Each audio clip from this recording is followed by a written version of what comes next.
Anger management মানে রাগ control করা এখনকার দিনে বোধহয় সবচেয়ে ডিফিকাল্ট প্রবলেম।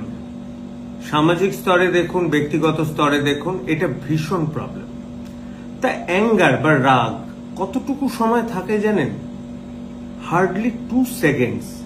এই 2 সেকেন্ডের মধ্যে সমস্ত কিছু তোলপাড় করে দেয় এই রাগ, মানুষের রাগ।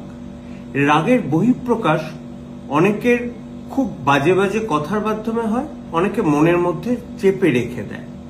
তা যারা মনের মধ্যে চেপে রেখে দেয় তাদেরকে তো ডেফিনেটলি প্রেশার বাড়বেই, আর যারা বহিঃপ্রকাশ হয় তাদেরও প্রেশার বাড়ে। সুতরাং ওই 2 মিনিট কন্ট্রোল করাটা কিন্তু সবচেয়ে ইম্পর্টেন্ট। কিভাবে কন্ট্রোল করতে পারবেন? যখনই খুব রাগ হবে আপনি জাস্ট ভাবুন যে কথাটা আপনাকে বলা হয়েছে সেটা ঠিক না ভুল। এইটুকু ভাবার টাইম নিন, সেটুকু টাইমে কিন্তু অ্যাঙ্গার কমে যেতে পারে। নাম্বার 2, চেষ্টা করুন সেই জায়গা থেকে বেরিয়ে যেতে, বেরিয়ে গিয়ে একটু হেঁটে আসুন। নাম্বার 3, আপনি চেষ্টা করুন 1 থেকে 10 গোনার, একটু লম্বা লম্বা শ্বাস নিন।